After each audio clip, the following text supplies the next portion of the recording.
जय भारत, जय धन्वंतरी। जैसा कि आप जानते हैं, हम और हमारे जैसे अनेक लोग भारत को विषैली औषधियों के चुंगल से बाहर निकालने के लिए काम कर रहे हैं। लोगों को बीमारियों से छुटकारा दिलाने के लिए काम कर रहे हैं। आप जानते होंगे, जितनी दवाइयों का प्रयोग बढ़ता जा रहा है, जितने औषधालय खुलते जा रहे हैं, जितने डॉक्टर बढ़ते जा रहे हैं, भारत के रोगियों की संख्या उसी गति से बढ़ती चली जा रही है। मृत्यु दर उसी तरह से बढ़ती जा रही है जितने डॉक्टर और चिकित्सक ये सब बढ़ रहे हैं। तो इसके लिए समाधान क्या है? इसके लिए समाधान है भारत की पारंपरिक चिकित्सा, जो हज़ारों साल पुराना आयुर्वेद है, प्राकृतिक चिकित्सा है, योग है, प्राणायाम है। इस प्रकार की जो हमारी पारंपरिक चिकित्सा पद्धतियां हैं, वो इसके लिए हमारे लिए वरदान हैं। तो उसको वापस लाने की ज़रूरत है। तो आज हम बात कर रहे हैं इसी विषय को लेकर, कैल्शियम के बारे में। हमको कैल्शियम कहाँ से प्राप्त करना है? तो आपके पढ़े लिखे लोगों के मन में, अनेक लोगों के मन में ये होगा, अरे कैल्शियम की गोली खा लेंगे लेकर। पर कैल्शियम की गोली खाने के कारण, याद रखिए, हड्डियाँ मजबूत नहीं होती हैं, बल्कि उसके कारण 300% तक स्तन कैंसर का खतरा बढ़ता हुआ पाया गया है। आप आश्चर्यचकित होंगे कि कैल्शियम की गोली से? जी हाँ, इसके ऊपर हम अनेक प्रमाण आपको देंगे कि कैल्शियम की गोली खाना आपके लिए किस प्रकार अनेक रोगों को जन्म देने वाला है। मगर आज हम बात करेंगे केवल विकल्प की, कि यदि गोली नहीं खानी है तो फिर हम क्या करें। उस गोली का हार्ट फेलियर है, आपका थायराइड खराब हो रहा है, कैटरेक्ट बन रहा है, बोन कैंसर तक के मामले सामने आए हैं। बहुत गंभीर मामला है जो बताया नहीं जा रहा है। तो उसका विकल्प क्या है? वो प्राकृतिक चूना है। चूने का हमको जो है कैल्शियम बनाना है। कैसे बनाना है, इस बात को समझ लीजिए। हमको सबसे पहले क्या करना है, तो देखिए, हमको प्राकृतिक कैल्शियम कैसे बनाना है। ये वो कैल्शियम है जो आसानी से आपके शरीर में पच जाएगा। इसकी एसिमिलेशन आप कह सकते हैं सरलता से होगी। हमको क्या करना है, एक मिट्टी का बर्तन लेना है। पुराना होगा तो इसका लाभ ये होगा, इसमें से पानी बाहर नहीं निकलेगा। नए बर्तन में से पानी बाहर निकल जाता है। तो पुराने बर्तन में आपको लगभग 1 लीटर पानी पीने का डाल देना है। पानी डालने के बाद इसमें 5-6 ग्राम ये जो कलई वाला चूना है, दीवारों पे करने वाला, इस चूने की एक डली हमने 5-6 ग्राम की डाल दी। बस अब ये थोड़ी सा गर्म होकर और इसमें पूरा घुल जाएगा। अब इसको आपको कितने दिन रखना है? लगभग 1 से 3 दिन तक आप इसको रखेंगे। 1 दिन बाद या 2 दिन बाद या 3 दिन के बाद आप इसको छान लीजिए। छानने का मतलब है निथारना है, ऊपर से बिना हिलाए ऊपर का पानी निकालना है। पहले दिन, दूसरे दिन तो इसको आप हिला देंगे अच्छी तरह से, पर तीसरे दिन या जिस दिन आप निकालेंगे उस दिन इसको हिलाना नहीं है। ऊपर ऊपर का पानी बिना हिलाए धीरे से निकाल लेना है। निथारना बोलते हैं उसको। उसमें चूना ना आए या बहुत कम आए।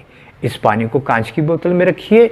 अब इस चूने को यदि आपको बहुत शक्तिशाली बनाना है तो क्या करना है, 1 बोतल पानी में 750 ml की, 700 ml की बोतल में आपको आधा ग्राम शुद्ध केसर डालना है, यदि अच्छा मिल जाए तो।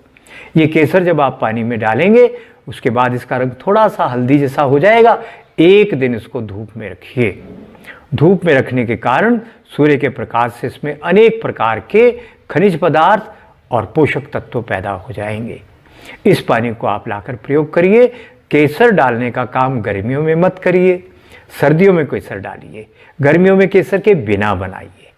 अब इसका प्रयोग कैसे करना है वो आपको आगे बताते हैं, पर पहले इसके महत्व के ऊपर मैं आपको एक घटना बताना चाहता हूँ। ये शायद सन 14 की बात होगी। वृंदावन में हम लोग रहते थे। वहाँ पे किसी महात्मा जी ने हमारे पास एक IAS अधिकारी को भेजा। मुझे अब भी याद आ रहा है, उनका नाम विपिन जी। रेलवे में थे वो आए, उनकी एक बच्ची थी, अपनी पत्नी को लेकर आए। पत्नी भी उनकी जो है ट्रेजरी ऑफिसर है। आए, उन्होंने बताया हमारी बच्ची 7वें माह में जन्म हुआ था, इसको हर रोज कोई रोग लगे रहते हैं। शायद 3 वर्ष के लगभग वो बच्ची थी। हजारों रुपया, कहते लाखों रुपया हमने खर्च किया है, इस बच्ची का इलाज किसी डॉक्टर से नहीं होता है। तो हमने छोटी मोटी कोई दवाई तो दी रोग के अनुसार, पर सबसे मुख्य चीज़ यही चूने वाला पानी दिया उसके लिए। और उनको बताया ये पानी उसको आधा आधा चम्मच दिन में दे दिया करें। छोटी बच्ची थी, शायद 10-12 बूंदें उनको देते थे, 10-12-15 बूंदें दिन में 3 बार। लगभग 6 मास के बाद वो आए, मिठाई का डब्बा, धोती, नारियल सब कुछ मेरे लिए लेकर आए। कहते हमारी बेटी के सारे रोग चले गए, एक भी रोग नहीं है, चेहरा लाल हो गया है और कद भी बढ़ना 6 महीने में शुरू हो गया है। तो इतना कमाल का कैल्शियम है ये आपका चूना। आप बताइए, जो गोली आप खाते हैं, दुनिया का एक रोगी लाइए हमारे सामने जो ये कहे कि ये गोली खाने के कारण मेरे रोग कैल्शियम की कमी वाले सब ठीक हो गए। नहीं होगा, इस चूने से होगा, क्योंकि ये चूना शरीर में जाकर सरलता से पच जाता है। तो अब आप लोगों को हम बताएंगे कि कौन कौन से रोग ठीक होते हैं। ज़रा ध्यान से सब लोग सुनिए। ये जो पीलिया का रोग होता है, ये पीलिया के रोग के ऊपर चूने का पानी ज़बरदस्त काम करता है। हमारे पंजाब में अभी तक कहीं कहीं पे होता है कि जब किसी का लीवर ख़राब होता है, पीलिया हो जाता है, आंखें पीली हो गई, तो सामने नज़र आ जाता है ये पीलिया है, डॉक्टर से पूछने की ज़रूरत नहीं पड़ती है। तो उसके पास जाते हैं, वैद्य के पास, क्या कहते हैं, वैद्य जी चूने वाला पानी दे दो, पंजाबी में बोलते हैं वो, और चूने का पानी ले आते हैं। अपने रोगी को 2-3 चम्मच दिन में 2-3 बार दे देते हैं। 5-7 दिन में रोगी का पीलिया ठीक हो जाता है। इसका क्या अर्थ है कि आपके शरीर में जो चूने की, कैल्शियम की कमी है, उसके कारण आपके बच्चों का, आपका लीवर ठीक से काम नहीं कर रहा है। और इस चूने के कारण जब आपकी वो कमी दूर होती है तो आपका लीवर ठीक से काम करने लगता है।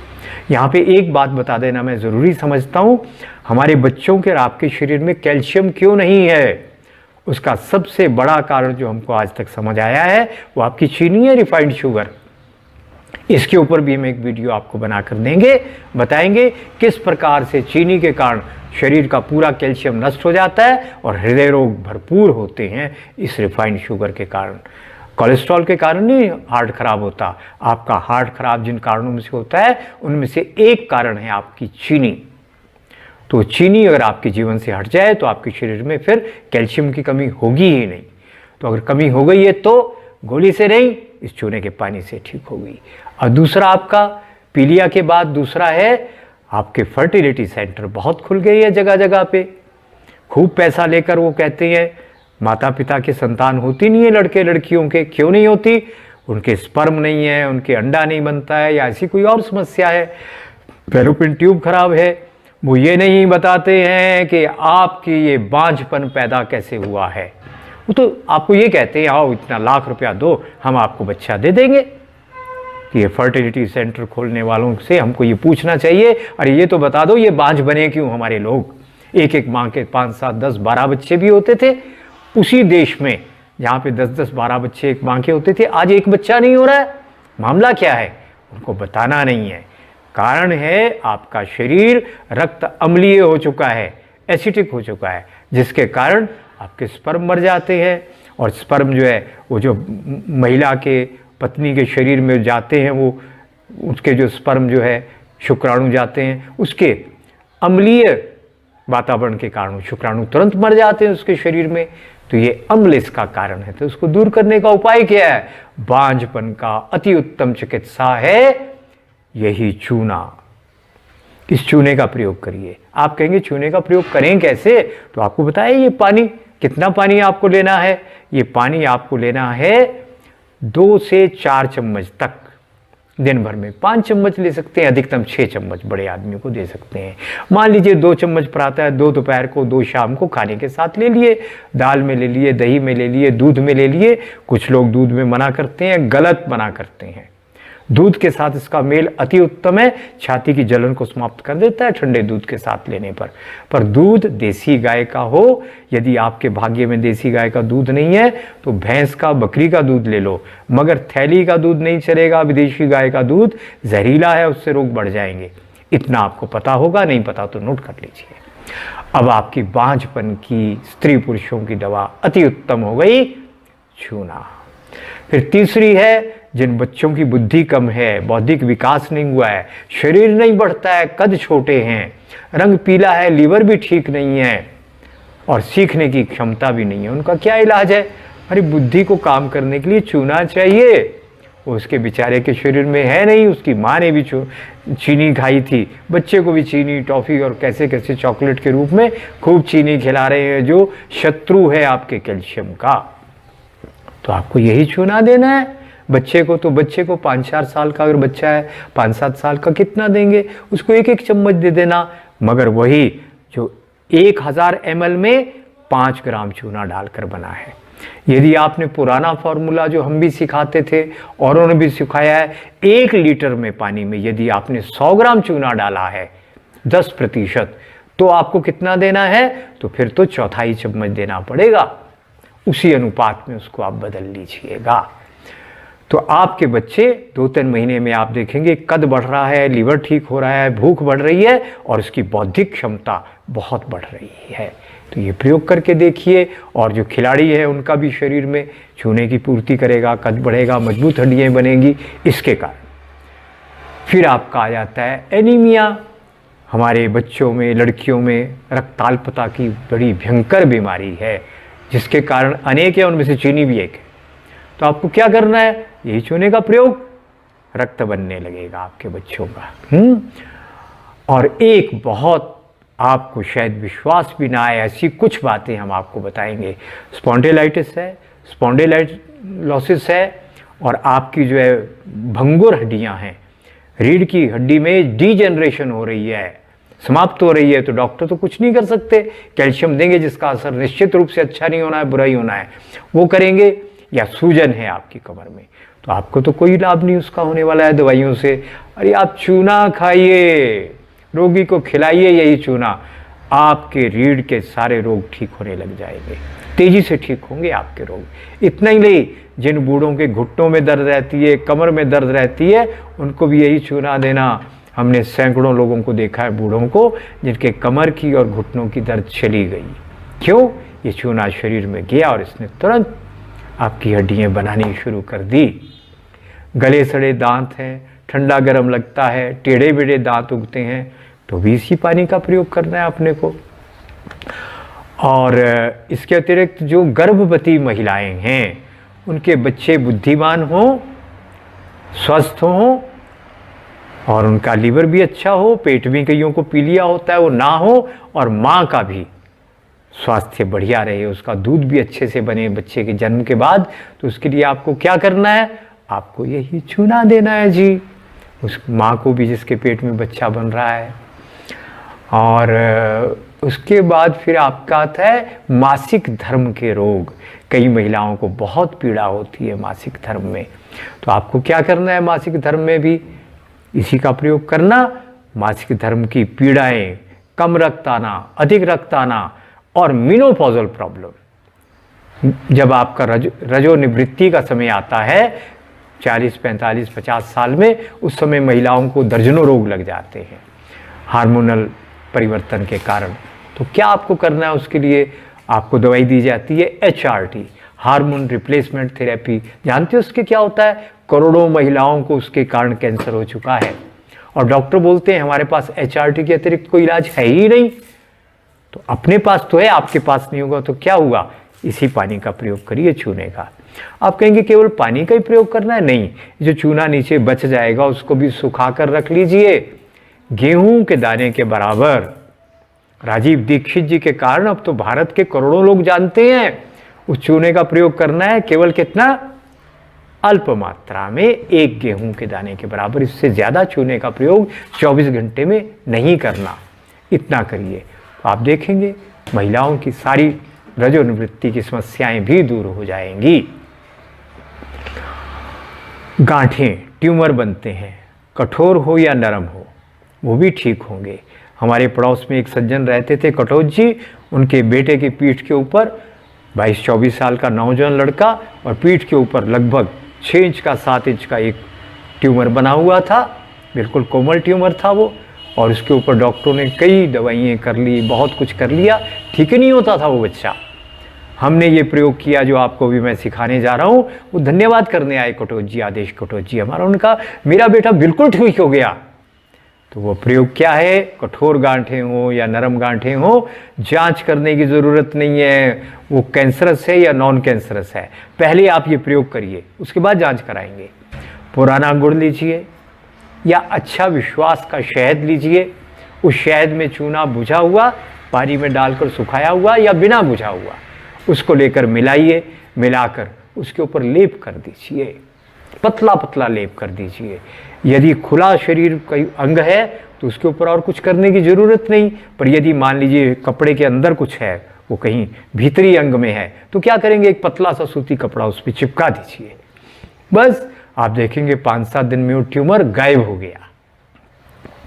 इतना कमाल आपका हुआ। इसी प्रकार मस्से होते हैं, वाट होते हैं, कील होते हैं, निकलते हैं ना, पाँव में कील निकल गया जी, बस चल नहीं सकते, ऑपरेशन करके निकाला फिर हो गया, तो आपको क्या करना है, उसको सुई को थोड़ा गर्म करना, मोमबत्ती के ऊपर ठंडा करना, है ना, स्टेरलाइज हो गया ये, और सुई से उसको थोड़ा कुरेद देना कील को या मस्से को, कुरेद कर यही चूना पान की डंडी से उस पर लगा देना, भर देना, ऊपर टेप लगा देना। और मस्सा है तो टेप की ज़रूरत नहीं है, और कील है जो पाँव में होते हैं बहुत तकलीफ देते हैं, उसमें भर देना।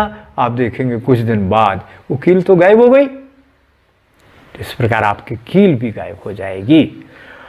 अब एक और आपको अद्भुत प्रयोग बता रहे हैं। जब व्यक्ति जल जाता है उसकी भयंकर पीड़ा होती है, उसकी पीड़ा के कारण लोगों को पीड़ा होने लगती है, इतना वो तड़पता है जलन, ज़रा सा जल जाए कितना कष्ट होता है। हमारे डॉक्टर दवाइयाँ लगाते हैं, आधुनिक डॉक्टर, और जो 50% से ऊपर जल गया है वो तो अधिकांश मर ही जाते हैं, और कोई बच भी जाए तो विकृत अंग हो जाते हैं, दाग काले पड़ जाते हैं, चमड़ी की आकृति बिगड़ जाती है। हम आपको ऐसी एक औषधि बता रहे हैं, हमारे ऋषि मुनियों की देन है, जिसके कारण कोई दाग नहीं पड़ेगा। लगाने के बाद कुछ सेकंड के अंदर तड़पता हुआ रोगी शांत हो जाएगा, और जितना मांस जल गया वो मांस पूरा नया बन जाएगा, पूरे का पूरा। जादू जैसी औषधि है ये। इसमें क्या करना है, आपको राल ले लेनी है, राल को लेकर आपको अच्छी तरह से बारीक पाउडर बना देना है। आप अगर पूछेंगे राल क्या है, पंसारी के पास, जड़ी बूटी विक्रेता के पास जाना, 100 ग्राम ले आना राल, बढ़िया वाली राल लाना, एक पेड़ का गोंद होता है, उसको लाकर पीस कर रख लेना। दूसरा आपको क्या लाना है, दूसरा आपको शुद्ध नारियल का तेल चाहिए, केमिकल के बिना। ये जितने भी कंपनियों वाले तेल बेच रहे हैं, इसको सूंघने के बाद आपको लगेगा कि अच्छा नहीं लग रहा है, तीखापन है, सारे केमिकल से भरे हुए हैं। आप कहेंगे नारियल में से तेल स्वयं निकाल ले, तो आपका नारियल ही केमिकल वाला है। अब तो हज़ारों साल में केमिकल नहीं था नारियल में, अब प्रबंध कर दिया गया है कि आपके नारियल में जहर डालना ही पड़े। एक ऐसा कीड़ा पैदा कर दिया जो आसानी से मरता ही नहीं है और पूरी नारियल की फसल बर्बाद कर देता है। सब लोग सोए पड़े हैं, सरकार सोई पड़ी है, आपकी हर अच्छी चीज़ को नष्ट करने का कार्यक्रम चल रहा है देश के शत्रुओं के द्वारा, और सब लोग सोए पड़े हैं। सब जागिए और जगाइए, तभी जाकर हम बचेंगे। सरकार भी कोई आकाश से नहीं उतरी हुई है, उस सरकार को भी तभी पता लगेगा जब आप करोड़ों लोग इस बात को जान जाएंगे। जो सरकार भी उन्हीं के चुंगल में फंसी हुई है जो इस देश को बर्बाद करना चाहते हैं। तो आपको क्या करना है, आपको दूसरी चीज़ लानी है, रतन ज्योत। वो थोड़ी सी डालते हैं ना तेल में, ब्राउन से रंग के पत्ते से होते हैं, तुरंत लाल रंग छोड़ता है, वो एक प्राकृतिक पौधे से बनता है। वो जेट्रोफा वाला रतन ज्योत नहीं, जो पेड़ होता है ऊंचा, वो रतन ज्योत अलग है। एक पहाड़ों पर होता है छोटा सा पौधा, उसकी जड़ें भूरे रंग की कागज़ के छिलके जैसे निकलते हैं उसमें से, और उसको जैसे ही तेल में गर्म में डालो एकदम तीखा लाल रंग निकलता है। तो रतन ज्योत ले आइए, बढ़िया नारियल का तेल। अब आपको क्या करना है, 100-150 ग्राम नारियल तेल को थोड़ा सा गर्म करना है, और उसमें नीचे उतार कर उसमें ये रतन ज्योत डाल देनी है। थोड़ी देर में पूरा रंग उसका लाल रंग का निकल आएगा। जब पूरा रंग निकल आए तो उसको छान लेना है लोहे की छलनी से, छान कर उसको संभाल कर रख लीजिए। अब आपकी एक शीशी में राल है, एक में आपका 100-150 ग्राम ये नारियल का तेल है, और चूना पानी में भिगोकर उस पानी को रख छोड़िए। वो पानी 1 लीटर में 5 ग्राम चूना डालकर नहीं बनाना है, 1 लीटर पानी में 100 ग्राम चूना डालकर आपको वो पानी बनाना है। और 2-3 दिन बाद रोज हिलाना, 2-3-4 दिन के बाद पानी को निकाल कर कांच की शीशी में रख लेना। वो कभी नहीं सड़ेगा गंगा जल की तरह। और दुर्योग से कभी किसी व्यक्ति का कोई अंग जल जाए, कोई व्यक्ति जल जाए कम या ज़्यादा, डॉक्टर के पास जाना ज़रूरी हो तो चले जाना, पर यदि जीवन का खतरा नहीं है तो आप उसकी चिकित्सा कर देना, आप उसके अच्छे चिकित्सक बन जाएंगे। वो चूने का पानी लेना, नारियल का तेल भिगोकर उसमें उतना ही नारियल का पानी और तेल दोनों को फेंटना, और उसमें जितना आपने दोनों चीज़ें डाली उससे चौथाई राल डालकर, मान लीजिए आपने तेल डाला 50 ग्राम, नारियल का तेल 50 ग्राम, चूने का पानी 50 ग्राम, और इसमें 50 ग्राम का चौथा भाग कितना हुआ 12 ग्राम, 12 चौक 48, 12-13 ग्राम इसमें राल डालना, खूब फेंटना अच्छी तरह से। जब उसकी 10-15 मिनट में अच्छी बढ़िया मल्लम बन जाए, पर कृपा करके कांच के बर्तन में, पीतल में फेंटना, स्टील में नहीं फेंटना। चम्मच भी पीतल का रख छोड़ना, या लकड़ी से फेंट देना, नीम की पीपल की लकड़ी से। खूब एक जान जब हो जाए उसको लगाना। अगर मुर्गी के पंख से लगाएंगे, किसी कोमल चीज़ से लगाएंगे तो रोगी को कष्ट नहीं होगा। तो मुर्गी के पंख का उपयोग यहाँ बहुत अच्छा है। वो पंख से उसके ऊपर लगाइए, लगते ही कुछ सेकंड में रोगी तड़पना बंद कर देगा। और ये दवाई उतर जाए कहीं से तो और लगाना, नहीं तो और लगाने की ज़रूरत नहीं पड़ती। ये जब दवाई उतरेगी ना, पूरा ठीक करके उतरेगी 2, 4, 5, 10 दिन में, आप देखेंगे पूरी चमड़ी जो जल गई थी नई बन चुकी है, पूरा दाग समाप्त हो गए हैं, कोई दाग नहीं। कोई बच्ची है, छोटी बच्ची जल जाए, विवाह शादी में मुश्किल आती है। कोई लड़का जल गया, चेहरा जला तो, और तेजाब से जो बच्चे जलते हैं उनके ऊपर भी यही लगाकर देखना। तेजाब क्या है? एसिड है। और ये क्या है? ये सब एल्कलाइन है, ये अल्कली है, वो अम्ल है, ये क्षार है। वो बच्चे भी ठीक होंगे, उनके चेहरे भी विकृत नहीं रहेंगे। जिनके चेहरे विकृत हो चुके हैं उनके भी ये लगाकर देखिए, शायद कुछ असर हो जाए। तो ये एक अद्भुत प्रयोग आप करके देखिए। आगे बढ़ते हैं हम। बच्चों के पाचन कई बार अच्छे नहीं रहते, पेट से दुर्गंध आती है, भूख नहीं लगती है, Kurkure, chips, chocolate, pizza, burger ये खा खा कर जो केमिकल उनके शरीर में गए हैं, तो भूख तो मर चुकी है, लीवर ख़त्म हो चुका है। तो उनके लिए क्या दवाई करनी है? अब तो बड़ों के भी चाय, कॉफ़ी, ब्रेड, बिस्कुट खा खा कर पाचन खराब हो चुका है। तो आपको क्या करना है? 25 ग्राम ये बुझा हुआ चूना लेना है ना। नीचे जो बच गया ना चूना, उसको सुखाकर पानी से निकाल कर सुखा लेना। 25 ग्राम चूना लेना, 500 ग्राम देसी खांड या शक्कर लेना। उनको दोनों को पत्थर की खरल में अच्छी तरह से पीस लेना। पीसकर लगभग 600-700 ग्राम पानी लेना, कांच का बर्तन लेना, उसमें डालकर ये 525 ग्राम सामग्री जो आपकी बनी है उसमें डाल देना, और इसको अच्छी तरह से फेंट कर रख लेना। अब कांच के बर्तन में से इसको 2-3 दिन के बाद ऊपर ऊपर का पानी निकाल लेना। 2 दिन हिलाना, तीसरे दिन या चौथे दिन पानी निकाल लेना, चूना नीचे का छोड़ देना। अब इस पानी की आपने 10-15 बूंदें बच्चों को देनी है, पानी में या दूध में मिलाकर या दाल सब्जी में। आप देखेंगे बच्चों की भूख बढ़ गई, वो खाना अच्छे से खाने लगे और चेहरे पे रंगत आने लगी। और ये तो बता ही दिया, इसके कारण बुद्धि तो तेज होगी, कद तो बढ़ेंगे, खून भी बनेगा। हम आपको बता रहे थे कि नाक में जो मांस बढ़ जाता है, पॉलिप्स हो जाता है, बवासीर होती है, औरतों के बच्चे गिर जाते हैं बार बार, गाय भैंस के भी अगर बच्चे गिरते हैं, तो कारण क्या होता है मेरे मित्रों? कैल्शियम की कमी से होता है। हमारी मांसपेशियों की लचक, इलास्टिसिटी खत्म हो जाती है चूने की कमी के कारण, यानी चीनी के कारण। सीधा संबंध चीनी से, चूने की कमी का। तो आपको क्या करना है? इसी चूने का प्रयोग करिए। आप देखेंगे वो जो बवासीर, हेमोराइड्स होते हैं, वो मांस लटक गया तो हेमोराइड बन गए, नाक में वो बन गया तो आप देखेंगे आपका बवासीर का रोगी और पॉलिप्स के रोगी ठीक होने लगेंगे। एक इसका ये बड़ा बढ़िया प्रयोग और भी है। जो खट्टी डकारें आती हैं, आजकल हमारे रोगी बहुत बढ़ गए हैं। क्यों बढ़ गए हैं? ज़रा ध्यान देना, इसके ऊपर अलग से और विस्तार से बताएंगे। जो लोग चपटी मिर्च खा रहे हैं, चिपटी हुई मिर्च लाल खा रहे हैं, है ना, वो क्या है? वो हमारी मिर्च नहीं है मित्रों, वो जेनेटिकली मॉडिफाइड विषैली मिर्च है, जो आपकी आंतों की झिल्ली को जला देती है, कैंसर पैदा करती है, आपका पेट में जो है उधर रोग अनगिनत पैदा करती है। लीकी गट, जो हमारे शरीर की आंतों की झिल्ली डैमेज होती है ना, टूटती है, उसके कारण वो जो विष रोकने का काम करती है झिल्ली, वो पूरे का पूरा विष आंत की झिल्ली टूटने के कारण हमारे रक्त में जाकर हमारे लिए दर्जनों रोग पैदा करता है। और जानते हो क्यों हुआ ऐसा? वो जो मिर्च आपने खाई, वो मिर्च साधारण मिर्च नहीं है, वो GM या BT मिर्च है। फिर से आपको बता दें, जो मिर्ची चिपक जाती है सूखने के बाद, जैसे प्रेस कर दिया है, वो पूरी GM है। तो अपनी मिर्च कैसी होती है? सूखने के बाद उंगली की तरह फूली रहती है वो मिर्च। कहीं वो मिर्च मिल जाए तो गमले में, अगर ज़मीन नहीं है तो गमले में फूल बाद में लगाना, पहले ये मिर्च लगाना। हम मिर्च तो खाने की अच्छी मिलेगी, आप कहेंगे हम तो हरी मिर्च खाते हैं। मुझे बहुत लोगों ने कहा जी हम तो हरी खाते हैं, लाल खाते नहीं। अरे मेरे मित्रों, जो लाल मिर्च है पता तो लग जाता है कि GM है क्योंकि चिपक गई। हरी मिर्च में तो पता ही नहीं लगता ये कौन सी मिर्च है। वो आप जहर तो नहीं खा रहे कहीं।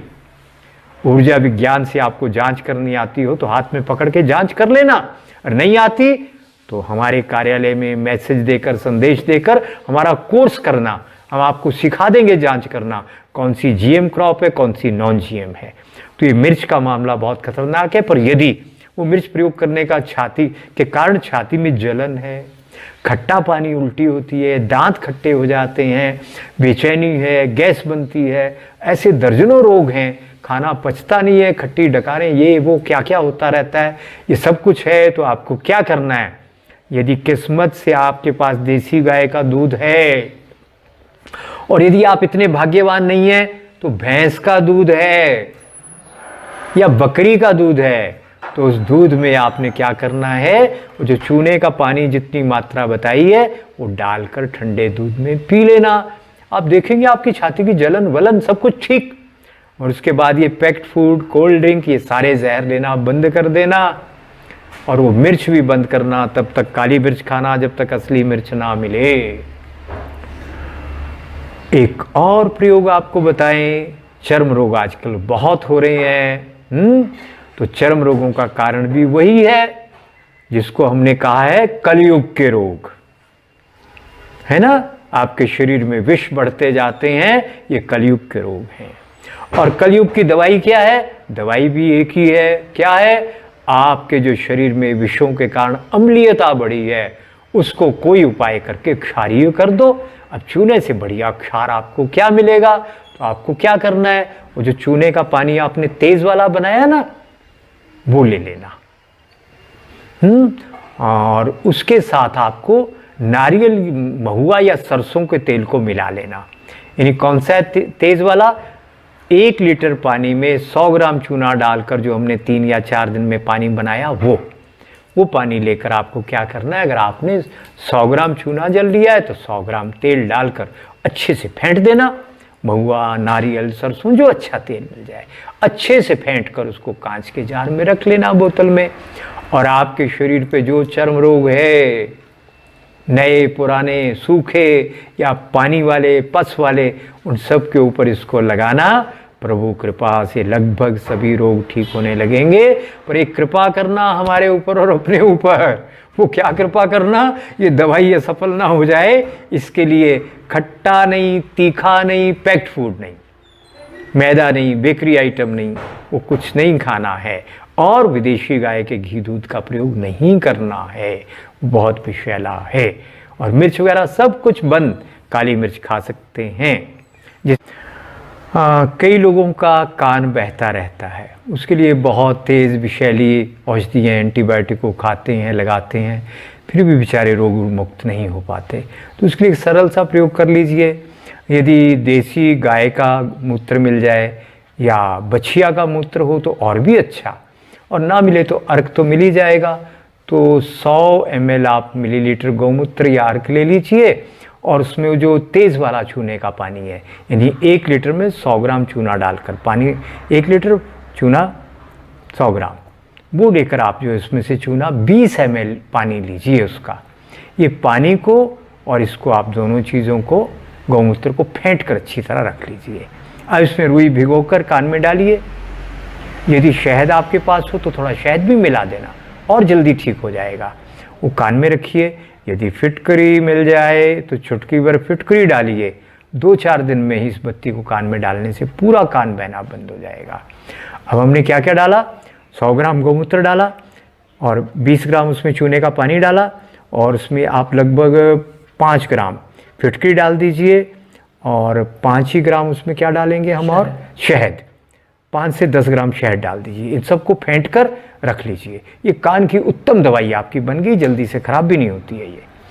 और या फिर ड्रॉपर के साथ 4-5 बूंदें इसकी डालिए रोज़ और रुई लगा दीजिए और रोज़ गोमूत्र से कान को धोकर रोज़ ये डालिए। आप देखेंगे कान का बहना अच्छे से ठीक हो जाएगा। खान पान में कोई भी खट्टा और पित्त बढ़ाने वाली मिर्च वाली चीज़ नहीं लेनी। कई लोगों को भूख ही नहीं लगती और अजीर्ण जो खाया वो ठीक से पचता नहीं, ऐसा करते हैं सूखा चूना ही ले लेते हैं। सूखा चूना आप ले लीजिए, शहद 1 चम्मच उसमें डाल दें और अदरक का रस आधा चम्मच डाल दें। इनको मिलाकर आप चाट जाइए खाने से पहले। इतना आप करेंगे तो आप देखेंगे खूब भूख लगती है।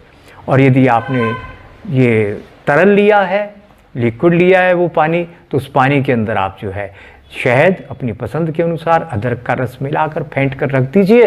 उसका 1 चम्मच भोजन से पहले ले लिया, खूब भूख लगेगी। और यदि पीस कर इसमें जीरा मिला दिया तो गुण और अधिक बढ़ जाएंगे। हाँ, इतना कर लीजिए। अब हम आपको बताना चाहते हैं, दवाइयाँ बहुत हो गई, सावधानी। हमें बहुत लोगों ने कह दिया है ये कि आप लोग जो है गलत कह रहे हैं कि कास्टिक सोडे से बना हुआ साबुन अच्छा होता है। वो तो जला देता है कास्टिक सोडा, तो उसका साबुन बनाते क्यों है? तो मैं उन अपने विद्वान मित्रों को कहना चाहता हूँ, भाई चूना भी जला देता है। यदि आप चूना पानी में डालेंगे और उसमें हाथ भी साथ ही डाल देंगे तो हड्डियाँ भी गल जाएंगी, इतना वो तीखा होता है। मगर वो चूना, आपने अभी तक सुना होगा, अमृत का काम करता है आपके शरीर के ऊपर। जलाने को तो आग भी जला देती है। तो क्या आप ये कहेंगे कि आग जलाना बंद कर दो क्योंकि उससे आग लगकर सब कुछ जल जाता है? नहीं मित्रों, ऐसा नहीं होता। जो चीज़ सावधानी से प्रयोग करने की, उसका सावधानी से प्रयोग करो। हमारी अनेकों विषैली औषधियाँ हैं, कीड़े मकोड़े हैं विषैले, सांप का विषय, सबकी दवाइयाँ हम बनाते हैं आयुर्वेद वाले। और दवाई बनाकर वो अमृत का काम करती है। सावधानी से प्रयोग करिए। इसी तरह साबुन में भी वो जो एल्कलाइन है कास्टिक सोडा, वो अगर ठीक से उसका प्रयोग किया जाए, वो 1-2 महीने में पूरा उसकी जो है वो तीखापन समाप्त हो जाता है, दुष्प्रभाव। तो प्रयोग कर सकते हैं। ऐसे चूने का सावधानी से प्रयोग करें तो हानिकारक नहीं है। अब सावधानी सुनिए। भीगा हुआ चूना सुखाने के बाद 1 गेहूं के दाने से अधिक 24 घंटे में कभी प्रयोग नहीं करना है। जो आपने 1 लीटर पानी में 5 ग्राम चूना डालकर चूने का पानी बनाया है, वो आपने कभी भी 4 या 5 चम्मच से अधिक 24 घंटे में नहीं लेना है बड़े लोगों के लिए। ये भी ध्यान रखिए। और यदि आपने 1 लीटर में 100 ग्राम चूना डालकर बनाया है, तब तो उसको 1/4 चम्मच, आधा चम्मच, बस, इससे अधिक नहीं लेना, वो भी पानी में मिलाकर लेना। हाँ, यदि आपने चूना अधिक ले लिया तो ये क्या करेगा? ये संकोचक है, एस्ट्रीजेंट है, जला भी देता है। और अंदर जैसे मिट्टी सूखने पर फटती है ना, जब धूप नहीं पड़ती, ऐसी आंतों में दरारें पड़ जाएंगी, खून आने लगेगा, वमन में भी आएगा, मल में भी खून आएगा, व्यक्ति मर सकता है। इसलिए लापरवाही से इसका प्रयोग बिल्कुल नहीं होना चाहिए। मगर इतना विश्वास रखिए, जितनी घातक आपकी कैल्शियम की गोली है, जिसके कारण अनेक भयंकर रोग लगते हैं, उसकी तुलना में चूना अमृत है। तो इस अभियान में आइए हम सब मिलकर काम करें सावधानी से, जिससे सारा देश रोग मुक्त किया जा सके और लाखों करोड़ रुपया जो देश का लुटकर बाहर जा रहा है, विदेशों में जा रहा है, उसको रोकिए। और जो दवाइयों के कारण लोग अधिक रोगी बन रहे हैं, उस सब को रोकिए और अपनी दवाइयों से अपने देश को, अपने समाज को स्वस्थ बनाइए। चिकित्सा कोई कठिन काम नहीं है। हमारे देश में हर बूढ़ा, बच्चा, जवान चिकित्सा करता था 90% रोगों की। फिर से उसी संस्कृति को वापस लाना है। हमको 90% रोगों का स्वयं इलाज करना आना चाहिए, सरल है। हम सिखाएंगे, हम जैसे और अच्छे हमसे वैद्य हैं, उनसे सीखिए, इस परंपरा को आगे बढ़ाइए। जय धन्वंतरी, जय भारत।